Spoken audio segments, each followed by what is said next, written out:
کل میں نے سنا کہ اسد کیسر صاحب بڑے محترم ہیں میرے لیے، بڑے اچھے انسان بھی ہیں، لیکن کچھ اپنی حقائق پہ غور کریں کیا کہہ رہے ہیں۔ جس این ڈی یو میں جانے پر کہ وہ فوج کے زیر انتظام چلنے والا ادارہ ہے، اس میں جانے پر کہا کہ یہ لوگ جو وہاں کے ہیں غدار ہیں، تو میں نے خود ادھر جب اپنا NSW کورس کیا تھا تو اسد کیسر وہاں پر لیکچر دینے کے لیے آ کر بیٹھے ہوئے تھے، تو پھر یہ تو غدار اعظم ہوئے، پھر ان سے بڑا غدار کون ہوگا؟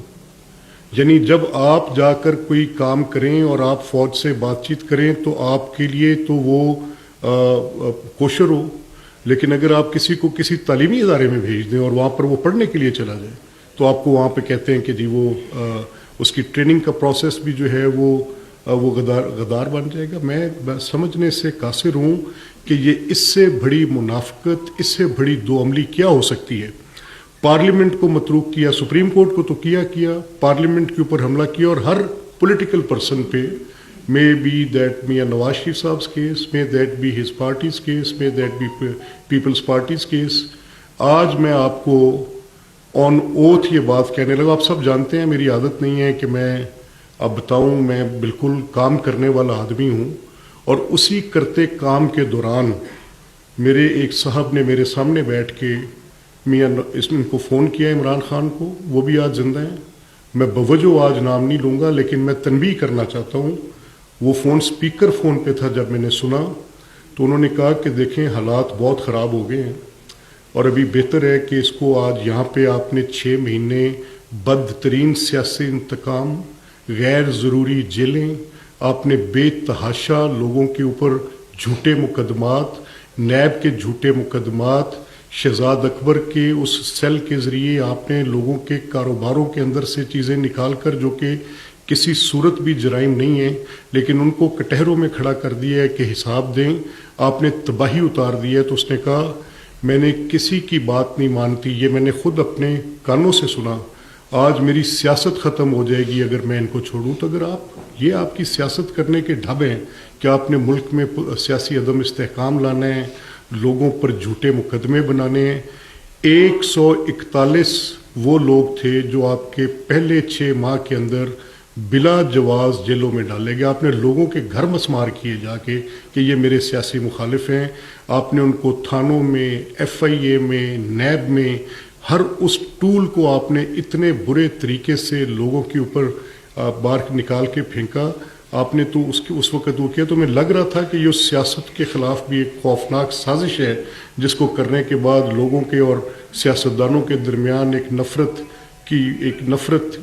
پیدا کر دی جائے، تاکہ کوئی اس کے جو اثرات ہیں وہ ایک خوفناک خانہ جنگی کی صورت اختیار کریں۔ بہت ہیٹریڈ کریٹ کر دیا، اتنا شدید ہیٹریڈ کریٹ کر دیا کہ میں اس کو بیان نہیں کر سکتا، اور وہ اس حد تک چلا گیا تھا ہیٹریڈ کہ جس کے نتیجے میں آپ آپس میں بات چیت کرنے، یعنی پولیٹکس از ڈائلاگ، تو اس ڈائلاگ کو آپ نے متروک کیا۔ آپ نے کہا کہ اگر میں ان سے بات چیت کروں گا تو میری سیاست ختم ہوگی، یعنی پولیٹکس میں سے ڈائلاگ آپ نے خود نکال دیا۔ اس کے بعد یہاں پر آپ کی بس نہیں ہوئی، سی پیک کے خلاف آپ نے جو کیا، آپ کے 4 سال میں سی پیک لٹرلی منجمد ہو گیا، اٹ واز ڈورمنٹ، اور اس پر بڑے شدید تحفظات۔ I am privy to those meetings جن میں یہ کہا جا رہا تھا بار بار کہ چائنیز ہمارے کاؤنٹر پارٹ جو ہیں وہاں پہ they're talking to the Pakistani people, in sovereign guarantees کا ذکر کر رہے تھے جو میاں نواز شریف صاحب کے دور میں دی گئی تھیں، بار بار ہمیں بتا رہے تھے۔ میں ادھر یہاں پہ پرل کانٹیننٹل ہوٹل میں ایک آل پارٹی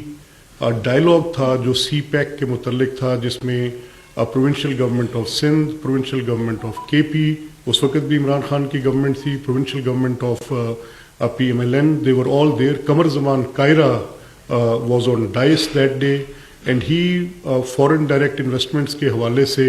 اور قرضے کے حوالے سے ان کی بات میں تھوڑی کنفیوژن تھی، جس کو احسن اقبال صاحب درست کرنا چاہ رہے تھے۔ تو وہاں پر جو چائنیز پروفیسر تھے بیجنگ یونیورسٹی میں، اردو زبان کے پروفیسر، بڑی شستہ اردو بولتے تھے، وہ اٹھ کے آئے، انہوں نے کھڑے ہو کر کہا، انہوں نے کہا دیکھیں آپ 2 بڑی سیاسی جماعتوں کے میرے نزدیک ذمہ دار لوگ ہیں، اور فورن ڈائریکٹ انویسٹمنٹ اور قرضے کے درمیان آپ اس بحث میں ہیں کہ یہ کیا ہے، لیکن میں آپ کو یہ بتانے آیا ہوں کہ اگر آپ کے ملک میں سیاسی عدم استحکام ہوگا تو معیشت آگے نہیں بڑھ سکے گی. And simple this is it. نظام آپ نے جو کرنا ہے آپ دیکھ لیں، لیکن یہ سی پیک اگر آپ کا رول بیک ہوتا ہے تو اس کے کانسیکوینسز یہ ہوں گے کہ پاکستان کے 10 سے 15 سال ضائع ہو جائیں گے. And that we literally saw. اس کے ذمہ دار بھی آپ ہیں. پھر میں نے آپ کے وزیر خزانہ کو سنا، آپ کے وزیر خزانہ محسن لغاری کو اور اپنے خیبر پختونخوا کے وزیر خزانہ کو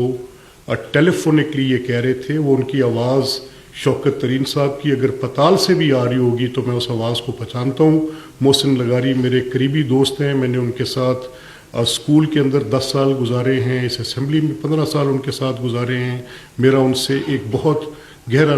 رابطہ ہے. میں ان کی آواز پہ چوک ہی نہیں سکتا جو ان کی آواز ہے. میں نے وہ آواز سنی جب آپ انہیں کہہ رہے تھے کہ یہ P D M government, Imran Khan کا آپ کو حکم نامہ ہے کہ پی ڈی ایم گورنمنٹ اگر آئی ایم ایف سے بیل آؤٹ پیکج لے رہی ہے تو جو پاکستان کو ڈیفالٹ کرنے کی کہانی ہے، اگر یہ پیکج آ گیا تو پھر کہیں خدا نخواستہ وہ مذموم مقاصد کہ پاکستان ڈیفالٹ ہوگا تو آپ بطور وزیر خزانہ اس وقت پرویز صاحب کی یہاں گورنمنٹ تھی، کس کو بھولا ہے، کس کے حافظے میں سے یہ چیزیں نکل گئی ہیں؟ آپ خط لکھ کے دے دیں کہ صوبے وفاقی حکومت کے ساتھ نہیں ہیں. یعنی پہلے عدالت پہ حملہ 5 ججوں کے ذریعے ایک پولیٹیکل فیکشن کو بالکل تباہ و برباد کر دو، اس کے بعد پھر پارلیمنٹ کو متروک کر دو جہاں پر کوئی بات ہی نہ ہو سکتی اور ایک اکھاڑے کا منظر پیش کرے. اس کے بعد پھر آپ نے معیشت کو تباہ کرنے کا فیصلہ کیا، اس کو ڈیفالٹ کرنے کی بالکل دہانے پر لے گئے. اور جو پی یو ایل کے بلز تھے ان کے متعلق وہ کہتے کہ دیکھیں آپ ایک چیز 100 روپے کی خرید رہے ہیں اور اس کو 90 روپے میں آپ بیچ رہے ہیں، تو جو اس کی چیز اوپر کھڑی ہوتی جائے گی اس کے اوپر جو لاسز انکر ہو رہے ہوں گے تو وہ تو اکانومی میں ریفلیکٹ کریں گے. تو آپ نے آن پرپز ود ڈیزائن پھر کس کو ندیم بابر کا قصہ بھولا، پھر کس کو قطر کی ڈیل کا قصہ بھولا، پھر کس کو ایل این جیز کا قصہ بھولا، پھر کس کو بھولا کہ کن لوگوں نے کتنے پیسے آپ کو دیے. نو بڈی ہیز فارگاٹن دیٹ. میں تو حیران ہوں آج کے موجودہ حکمرانوں کے اس رویے پر کہ اگر آپ کے خلاف صرف کرپشن کی بات پبلک میں اسٹک نہیں کر رہی، ٹھیک ہے عوام آپ سمجھتے ہیں کہ جو آپ کے خلاف 3-4 فیصلے ہیں، میں بھی ان فیصلوں کے خلاف تھا. مجھے تو کسی نے کہا کہ بشرا بی بی پہ آپ بات کریں کیسے، میں کہا that's a personal matter, personal life, میں I won't make a comment on that. لیکن یہ فیصلے جو آپ ڈائس کے گھراؤ ہوتے ہیں تو وہ ایک عملی طور پہ لگتا ہے ایسے ہے کہ جیسے یہ جو 12 کروڑ اس صوبے کے، 5 کروڑ کسی اور صوبے کے، 3.5 کروڑ کسی اور صوبے کے، 2.5 کروڑ کسی اور صوبے کے، ان لوگوں کا ان ہاؤسز کے ساتھ، ان بجٹس کے ساتھ کہ ان کی صحت پر، تعلیم پر کیا پیسہ خرچ ہونا ہے، ان کے لیے کیا منصوبے بنیں گے، ان کو سننے سے کوئی تعلق نہیں ہونا چاہیے، اور تاکہ یہ اسمبلی اور پبلک کا کنیکشن ٹوٹے. اور اس کی بدترین شکل، یہ تو ایک بجٹس کی حد تک کہانی تھی کہ ایسا پاسٹ میں ہوتا رہا، لیکن اس کی جو بدترین شکل ہم نے دیکھی وہ پچھلے دور میں تھی جب 2018 سے یہ طے کر لیا گیا کہ اسمبلی میں بات نہیں ہو سکتی، یا جہاں بحث ہونی ہے، جہاں دلیل ہونی ہے، جہاں اہل حل و عقد نے بیٹھنا ہے، جہاں قانون پاس ہونا ہے، جہاں پر دلائل دیے جانے ہیں، وہاں پر صرف شور شرابہ ہوگا. لوگ ڈائس پر چڑھ کر ایک دوسرے کے اوپر جا کے حملہ آور ہوں گے. وہاں پر کئی مراد سعید ہوں گے، وہاں پر کئی ایسے ہوں گے جو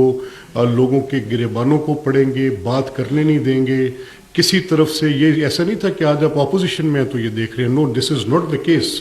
یہ حکومت میں بھی تھے تو بالکل اسی طرح تھے. میں پولیٹیکل پارٹی کی سائڈ سے نہیں، حقائق آپ کے سامنے رکھ کے بیان کروں. آپ سخت سے سخت بات کریں، تقریر کے اندر جتنی مرضی آپ تلخ بات کر لیں، ایز فار ایز اس میں گالی نہیں ہے، ایز فار اس میں آپ کسی کو کتا نہیں کہہ رہے. یہ دیکھیں کل جو وہاں پہ جلسے کے اندر بات چیت زبان کی استعمال کی گئی ہے، وفاقی وزراء کو کہا گیا ہے کہ یہ کتے ہیں. دیکھ لک ایٹ دس. یہ جس پر میں شور مچا رہا تھا، میں کہہ رہا تھا کہ یہ باتیں اس اسمبلی کے ایوان سے نکل کر گلی بازار میں جائیں گی، اس کے رد عمل آئیں گے. یہ آپ جو باتیں کر رہے ہیں، ان باتوں کے نتیجے میں آپ نے فیصلہ کر لیا ہوا ہے. سیلف رائٹیسنس کے پیڈسٹل پہ چڑھ کے آپ نے یہ فیصلہ کر لیا ہوا ہے کہ آپ درست ہیں اور باقی کوئی غلط ہے. اور کتنی غلط بات ہے. دیکھیں میں آپ سے یہ بات کہنا چاہتا ہوں، صوبائی اسمبلی پنجاب کے 371 کے ایوان میں ٹوٹل جو الیکشن پٹیشنز ہیں میں اس کو کیسے ریلیٹ کروں گا؟ یہ 45-47 کا جھگڑے کا اتنا شور ہے